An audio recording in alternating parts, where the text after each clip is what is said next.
Zachód słońca to dobry moment, by włączyć z naszej kolekcji jakieś cieplejsze, spokojniejsze dźwięki. A jeżeli ma się właśnie płytę o takim tytule, to już w ogóle super. A dzisiejszy album to Cemetery Sundown.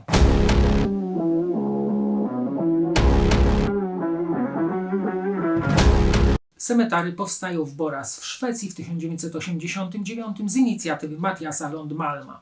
Na początku działalności zespół wykonywał death metal. 3 pierwsze demówki nagrane w latach 1991-92 powodują, że interesuje się nimi kultowa Black Mark Productions i podpisują z nimi kontrakt. W 1992 ukazuje się debiut An Evil Shade of Grey, zaś kolejne płyty zawierały coraz więcej brzmień dumowych oraz gotyckich, w których czuć wyraźnie klimat Paradise Lost czy Tiamat. W 1993 wychodzi Godless Beauty, w 1994 Black Vanity, zaś w 1995 album, o którym chcę powiedzieć parę słów, czyli Sundown. Sundown jest albumem o zdecydowanie lżejszym brzmieniu niż wcześniejsze dokonania grupy. Dużo tutaj melodyjnego grania, nieprzytłaczającej atmosfery, keyboardów oraz pianin. Można powiedzieć, że jest to muzyka bardziej w stylu rockowym. Dużo na albumie przyjemnych solówek, muzyka nie jest jakoś strasznie depresyjna i płynie sobie przyjemnie w średnich tempach. Nawet powiedziałbym, że nadaje się do jazdy samochodem w stronę, w którą udawał się jeden z najlepszych rewolwerowców, czyli Lucky Luke, czyli w stronę zachodzącego słońca. Czasem pojawiają się ciężkie riffy rozbijające tę piosenkową atmosferę, żebyśmy nie zapomnieli, z jakim gatunkiem muzycznym mamy tutaj do czynienia. Melodie są dobrze skomponowane, wpadają w ucho, są nienarzucające, więc wszystko jest ok. Szczególnie warto zwrócić uwagę na refreny, które są do tego stopnia fantastyczne, że będą nas męczyć. Ale jak to bywa w gotyku, te nazwijmy je piosenki są podszyte nutą nostalgii, bólu i samotności. Jest to dość ciekawie zrobione, gdyż cierpienie uwydatnia się w wokalach, które są śpiewne, jednak szorstkie, co tu dużo mówić, emocjonalne.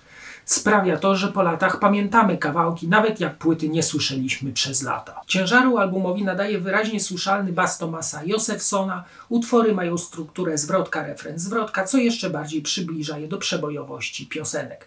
Czasem słyszymy wpływy bliskowschodnie oraz stonerowe riffy, które nadają muzyce trochę brudu. Produkcja jest typowa dla tamtych lat, trochę przybrudzona, trochę surowa, nie wybija się ani na plus, ani na minus. Teksty traktują o bólu, o samotności, o cierpieniu, ale także o marzeniach. Tak, bo de facto jest to płyta marzycielska. Sam mam do niej sentyment i zawsze jak ją odpalam, wracam do wspomnień. Sundown jest ostatnim etapem przepoczwarzania się szwedzkiej bestii deathu, która zaczęła się na Godless Beauty w całkiem ciężki gotycki metal. Dużo tutaj melodii, może nie super oryginalnych, ale za to wpadających w ucho. I to jest niewątpliwy atut tego albumu. To posłuchajmy tego gotycko-metalowego albumu. Płyta rozpoczyna się w dość szybkim tempie utworem Elysia. Jest on w takim klimacie dość piosenkowym, szybkim, także nóżka sama chodzi pod stołem. I nawet zarekomendowałbym go do słuchania w samochodzie. Tekst zaś mówi, że chciałby się autor uwolnić od halucynacji, które krzyczą mu pod powiekami.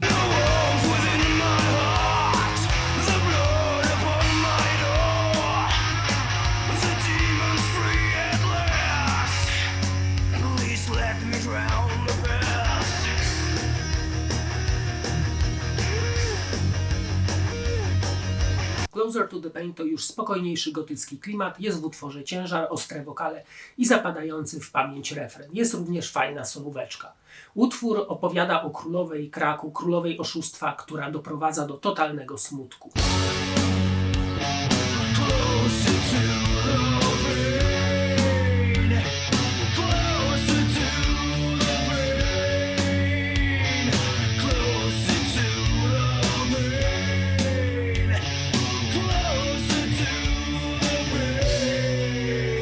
Last Transmission. Klawisze oraz gitary tworzą specyficzny klimat muzyki rockowej lat 80. Futurystyczna elektronika i ciężkie riffowanie wprowadzają trochę nostalgii. Tekst mówi o desperacji, którą przesyłamy z głów do głów, jak ostatnią transmisję.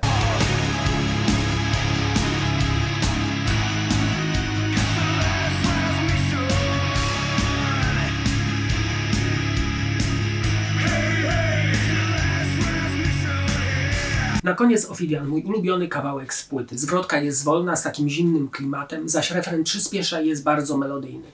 Solo jest w klimacie lat 70., którego nie powstydziłyby się tamtejsze zespoły rockowe. Tekst mówi o przywiązaniu do drugiej osoby i wielkich trudnościach z pozostawieniem przeszłości za sobą.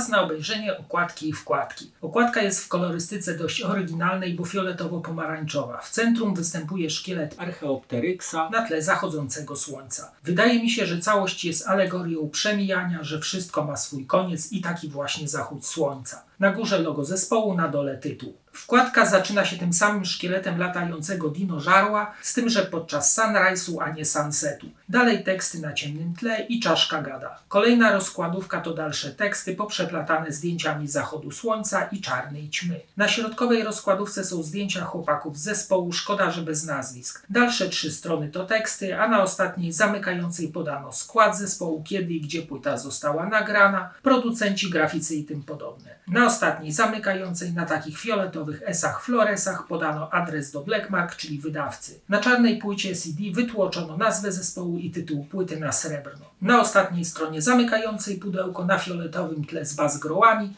podano tytuły utworów oraz logo Blackmark. Osobiście album Sundown bardzo przypadł mi do gustu, a kasetę zakupioną w dziupli, a wydaną przez Morbid Noise wałkowałem bardzo długo.